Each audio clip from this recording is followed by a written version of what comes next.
Okay, it's clearly something don't want me to record today. So let's try this again. Third time is the charm. Welcome back to the Life of Jay White. I'm Jay White. We are on the Abundance playlist. This month we have been talking about healing beyond productivity, separating your worth from your performance, and confronting the ways that busyness can be disguised as, busyness is avoidance in disguise. So today we're going to talk about what healing actually produces, because healing doesn't just change how you feel, it changes what you build. So healed people build differently. All right. All right. So I've learned that unresolved wounds eventually show up in the things that we create.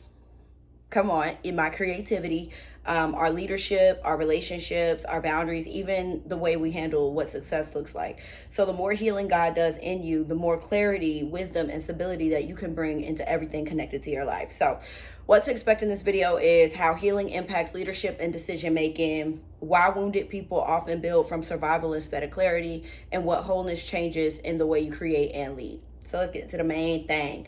Unhealed wounds eventually surface. So when your healing is ignored, insecurity can shape the leadership, and fear can shape your decisions. Like people pleasing can shape your boundaries, and then validation will shape your vision. So like what's unhealed in you will basically influence what you build. Man, I don't even know where to start with this, because I've been in this season many times. Hold up, let me straighten this up. I feel like it's not straight. Bam. Okay, I've been in this season many times, especially the people pleasing shaping your boundaries, and then fear shaping my decisions. Yeah, all of this. Insecurity shaping. Well, I haven't really let insecurity shape my leadership, I don't think. I feel like I thrive in situations where people actually give me the free reign to lead. And the type of leadership I do is I lead from the back anyway. Like I don't lead from the front. I'm not the type to get in front of people and be like, let's go, let's round up the troops and go. Like God is trying to push me into that space, but I don't like being there, because I don't like when people tell me what to do. So I certainly don't want to be telling other people what to do, not in that regard. What I do is I get in the paint and I do servant leadership. So like I'm like actively in the middle of what's going on, and then I'll go back and create systems and processes that makes that easier for everybody else and takes a load off of everybody else. So the main things for me would be the people pleasing shaping my boundaries, which we've talked a lot about that on my channel this year alone. And then the fear shaping my decisions, because when you have a scarcity mindset, you're building everything in your mind from like a sense of lack instead of a sense of abundance anyway. So yeah. All right, so building from survival mode can often look like overworking yourself, controlling everything, struggling to trust other people, and then constantly proving yourself. Y'all, and I'm sorry, I'm not feeling too hot today. I don't know what's going on with me. I don't know if it's because I'm dehydrated. I don't know what's happening, but I am not feeling good today. And like I already took off yesterday, so I can't take off today. Like I don't have that much PTO, and I still got to build up some PTO so I can have time for my birthday.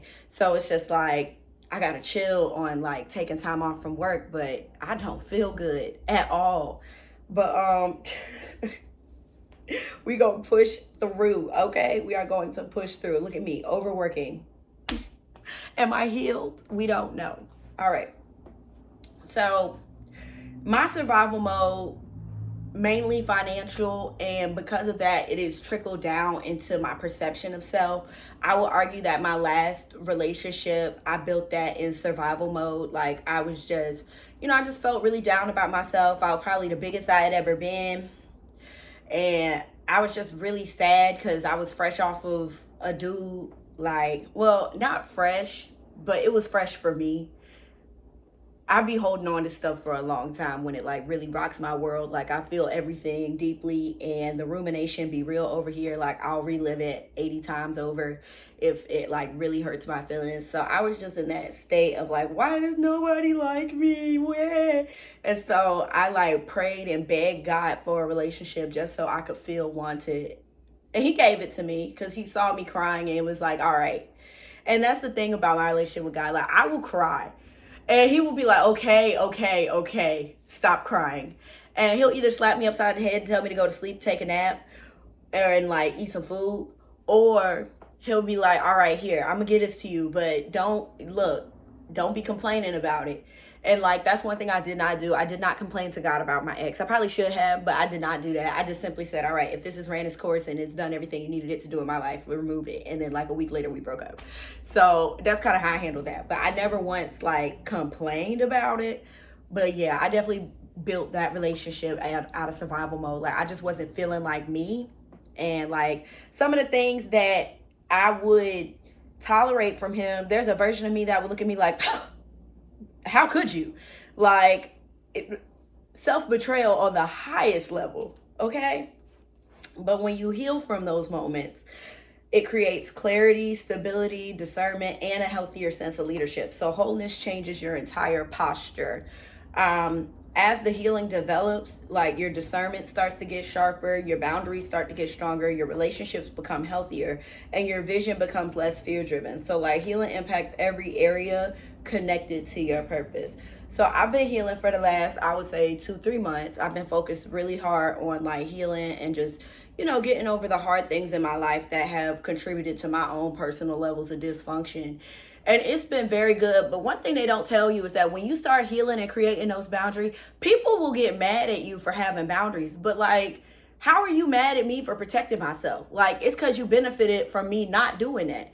Like, you benefited from me not protecting myself and not being all of like open like I was before. And so now that the walls are up and I'm closing some things down and realigning myself and setting up shop differently, now all of a sudden it's beef. You got issues with me having the walls up and stuff, but it's just like, you were freely taken from me though, and like did not care nothing about if I was doing okay, couldn't check on a hoe, like you couldn't support me, don't support none of my content, but like, you very okay with like coming in, drinking all my juice, being up in my space, leaving it a wreck, having me clean up 11 times a week. Like, what's that all about?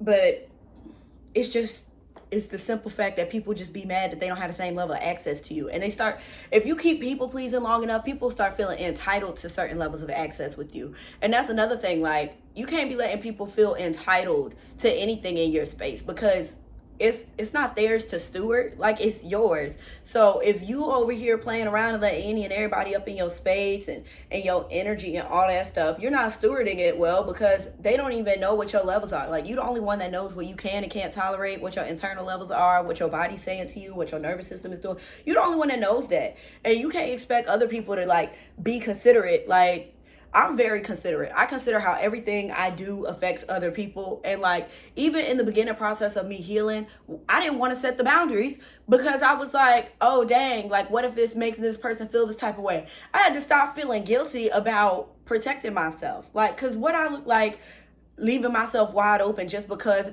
so-and-so gonna feel away if I close off. That's so dumb. Like, I don't need to be doing that. Who is this? Oh. Not you want to take me out to dinner. I'm so sorry, sweetie. And that's another thing, y'all. I be playing around outside. You ever see me outside frolicking like a unicorn, giving away numbers and stuff like that? Don't take me seriously. You'll probably never see me again. All right, let's go into these scriptural anchors. First one is in Proverbs. Proverbs is 376. Okay, that wasn't that far away. 376. All right, and we are going into chapter 4, verse 23. And it says, guard your heart above all else, for it determines the course of your life. Period. Next is Galatians 5, chapter 5, verses 22 through 23. Galatians, where you at, baby? I know, right? We're back in the Bible. We're flipping through. Y'all, reading Isaiah is hard, but we're in the 30s right now. So shout out to me for doing that, because that book is a whole lot of God is mad at y'all. Like, it's a whole lot of that in there. And I'm just like, ooh, Lord.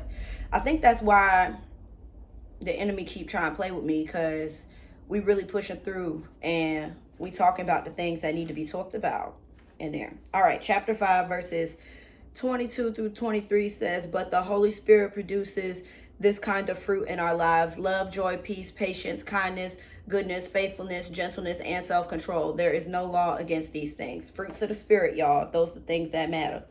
All right. And lastly, James chapter 3, verse 17. James chapter 3, verse 17. 735. Good. Googly moogly. Was just back here.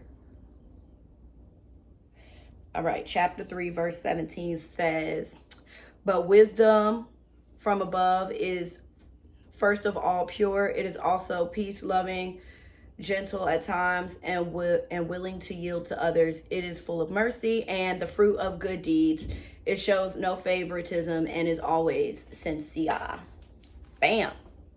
All right, let's get into this practical application. So, oh, what happened? We moving around. See, I don't like it when you do that, because why are you moving around like that? All right, let's get into this practical application. So this is the leadership reflection. You got to ask yourself these 3 questions. Where might my wounds be affecting my decisions? Am I building from fear or from wholeness? What patterns in my life still need the healing? And this week we are going to identify one area where healthier boundaries are needed. Practice responding instead of reacting. That's a big one. And then slow down emotionally charged decisions. So make a commitment to becoming emotionally healthy enough to sustain the life that you're praying for, because abundance without wholeness becomes unstable. And God not going to give you something you're not going to steward well. So just focus on your stewardship. I feel like as you heal, like, steward your healing well. Like, actually let yourself go through the emotions, and you're going to get real angry. Like I said, self-betrayal at the highest level when you do things from broken places, like, because you're not thinking like yourself. You're thinking like a small version of yourself, and you're not small, you're big. So it's just like, when you get out of that, you're going to be angry at yourself. You're going to be angry at the people who know you and let you go through it alone. You're going to be angry at the people who are causing the brokenness to, like, you're going to get angry. You're going to get real mad. And like, I feel like people like dismiss the anger part of healing, but nah, when you start getting mad, that means you're hitting on something. You're touching the wound, and you're like, that still hurts. Oh, why you keep touching that? Like, that's why people get triggered, because like, I'm mad. I'm actually angry about this, but I can't put a finger on it because I haven't healed from this yet. I just know you're touching something that's making me angry right now. So you're going to have to trigger yourself to figure out where your triggers are. So when you're going through that process, don't discount the rage. Like, let it pass.